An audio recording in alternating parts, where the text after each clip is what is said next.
iranienne qui tenterait de placer des mines dans le détroit d'Ormuz.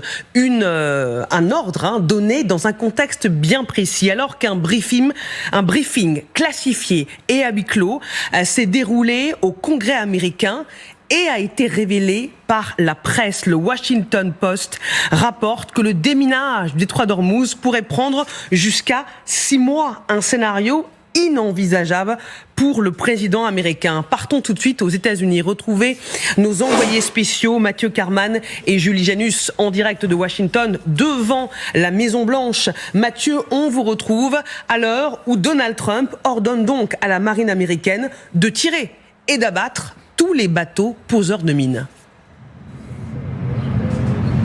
Absolument, Marie-Aline, et c'est un changement de ton brutal de la part de Donald Trump qui était resté plutôt discret ces dernières 24-48 heures. Et Donald Trump, il y a une vingtaine de minutes de cela, a donc posté 2 messages de suite sur son réseau social Truth. Le premier ordonnant à la marine américaine, vous l'avez dit, de tirer et d'abattre tous les navires qui tenteraient de poser des mines dans le détroit d'Ormuz, y compris les plus petites embarcations. Donald Trump qui précise que la marine américaine a déjà détruit les quelques 157 navires de guerre de l'Iran.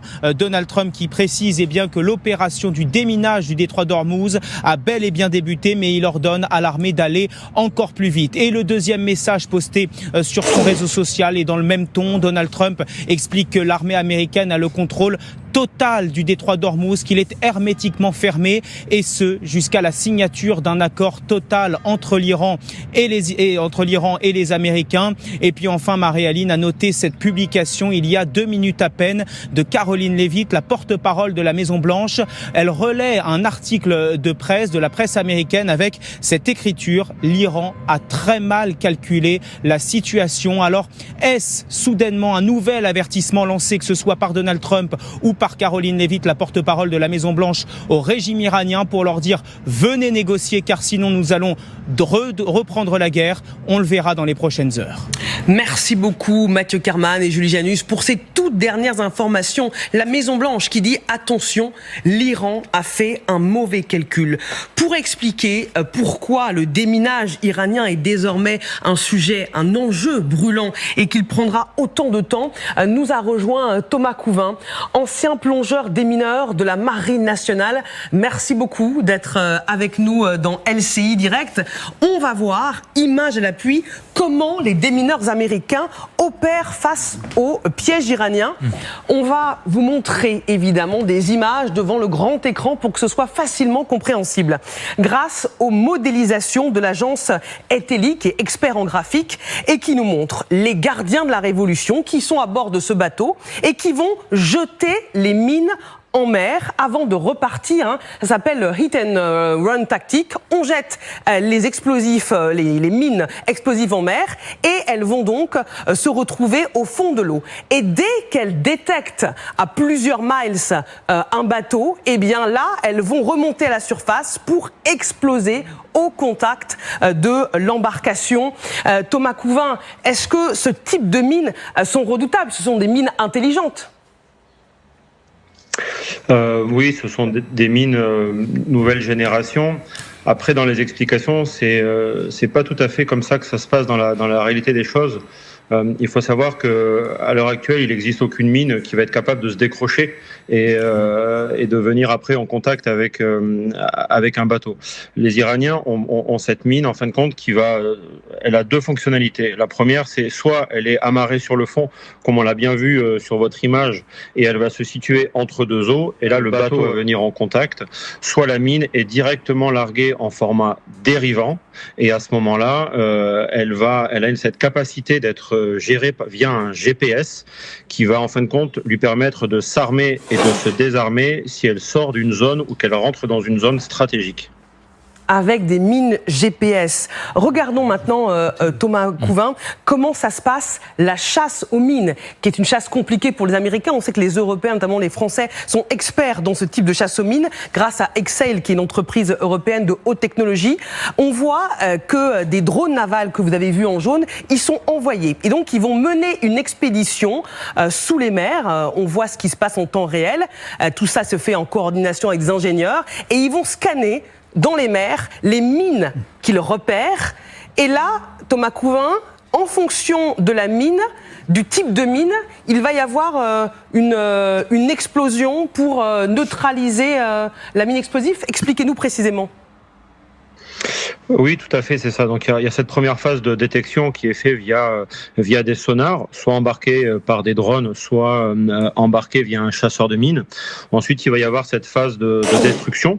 Pareil, elle peut s'opérer de trois manières différentes, soit via un drone one shot qui va venir au contact de la mine exploser, ou alors un drone qui va venir déposer une charge à proximité et se retirer. Et la troisième solution, c'est le plongeur des mineurs qui va venir apposer une charge sur cette munition pour venir la détruire par la suite. Thomas Couvin, vous restez avec nous. On voit bien, Général Chauvency, que c'est une tâche extrêmement complexe et peut-être une opération titanesque que Donald Trump avait sous-estimée. Oui, mais enfin pour l'instant, on ne sait toujours pas s'il y a vraiment des mines. Donc on est toujours sur la même problématique. Principe de précaution, il faut surtout s'assurer qu'il n'y en a pas.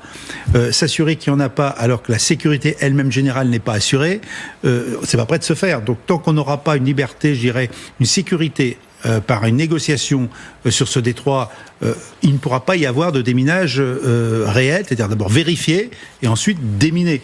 Donc on est bien dans une situation un petit peu ubuesque, on parle beaucoup, mais finalement, les solutions sont assez simples. On négocie, on arrête les hostilités, on permet aux démineurs de passer, on démine, les bateaux civils peuvent passer.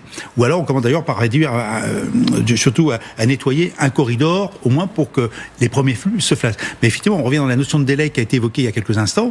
Est-ce que ça peut se faire en quelques jours, quelques semaines, quelques mois ? C'est une problématique, mais je dirais que la première question, la vraie, est-ce qu'il y a des mines ? Et que pour l'instant, on n'a aucune preuve qu'il y en ait ou qu'il n'y en ait pas. Donc on est un petit peu coincé et on peut faire toutes les hypothèses qu'on veut. Le principe de précaution veut qu'on est entravé dans la réalisation des flux commerciaux parce que aucun assureur, aucun bateau civil ne s'engagera dans une zone dangereuse. Sébastien Abyss, en effet, l'incertitude elle est là. On ne sait pas s'il y a des mines, s'il y en a une dizaine, une douzaine, une vingtaine. Mais est-ce que le monde potentiellement peut se permettre de rester avec un détroit paralysé pendant 6 mois ? Non. Soyons très clairs, en fait, aujourd'hui, sur le plan énergétique, il y a quand même tous les jours, l'Agence internationale de l'énergie a indiqué qu'on était entre 10 et 15 millions de barils par jour perdus depuis 2 mois, donc depuis fin février. Ça représente à peu près 15% de la consommation du monde au quotidien. On consomme 100 millions de barils par jour dans le monde. Bon, donc il y a quand même un petit sujet sur le plan énergétique non négligeable. Il n'y a pas que l'énergie directement, il y a tout ce que le pétrole et le gaz génèrent comme activité derrière sur le terrain industriel, économique, mondial. Bon. Par ailleurs, comme disait le général, mais je pense que c'est un point très important, c'est-à-dire que vous vous rendez compte quand même que les compagnies maritimes, où le coût de l'assurance maritime est non négligeable dans certaines zones du monde où déjà il peut avoir un peu d'instabilité. Depuis 2 mois, elles ont potentiellement des mines. Elles ont potentiellement des attaques iraniennes. Elles ont potentiellement à payer une taxe dans un endroit où on était en liberté de passage. Donc il faut plus s'équiper, plus payer, dans l'insécurité généralisée. Non mais il n'y a personne qui va reprendre la route du détroit d'Ormuz tout de suite. Alors bien sûr, il y aura peut-être, s'il y a un cessez-le-feu durable, des bâtiments militaires qui vont redonner du calme, etc. Mais le trafic normal qu'on a connu ces dernières années dans cet espace ne va pas reprendre. Je me permets un petit point, c'est quand même aussi que ce que l'Iran fait avec Ormuz, cette monétisation, cette privatisation d'Ormuz, parce que Oman, là, on n'en parle plus, mais évidemment, ils ont été dépossédés de cet espace où ils sont un peu concernés.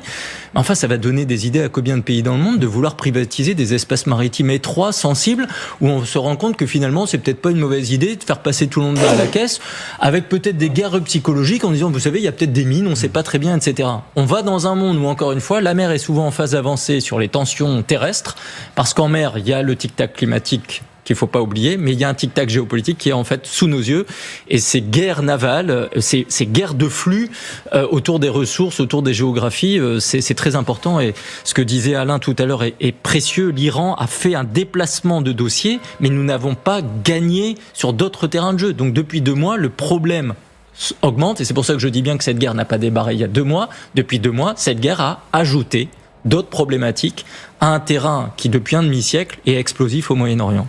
Thomas Couvin, pourquoi cette opération déminage pourrait prendre 1 à 6 mois? C'est ce que dit le rapport secret défense du Pentagone que se seraient procurés nos confrères du Washington Post. Il faut comprendre, c'est que le fond marin vit et qu'il y a des mouvements de sable liés aussi au courant. Et donc, on va d'abord effectuer un premier passage avec le sonar. On va faire cette phase de détection. On va trouver des premiers engins. Il va se passer 1 jour, 2 jours, 3 jours, plusieurs semaines. En attendant, le courant va ramener du sable et potentiellement, il y aura eu une mine qui aura été enterrée sous le sable. Et donc, pour s'assurer de ça, en fin de compte, on effectue plusieurs passages de sonar à des périodes différentes pour s'assurer que le fond marin soit clair. Et pour pouvoir donner un clair proche du 100%, il faut effectuer plusieurs passages. Pour vous donner un exemple assez concret, en France, on a encore des mines de la Seconde Guerre mondiale qu'on retrouve. Et pourtant, les zones, on est déjà passé dessus. Ah, ça c'est une très bonne référence historique pour nous montrer à quel point tout ceci est compliqué. Alain Pirot, Donald Trump, il parle très vite en nous faisant croire il y a quelques jours que l'opération déminage était maîtrisée par les Américains. On voit que le problème est bien plus complexe et le Pentagone, c'est ce que nous apprend aussi la presse, est très énervé par le fait que ce rapport confidentiel ait pu fuiter. Oui, parce que la problématique des déclarations de Donald Trump, c'est qu'après, quand vous êtes militaire, il faut les assumer. Mais oui.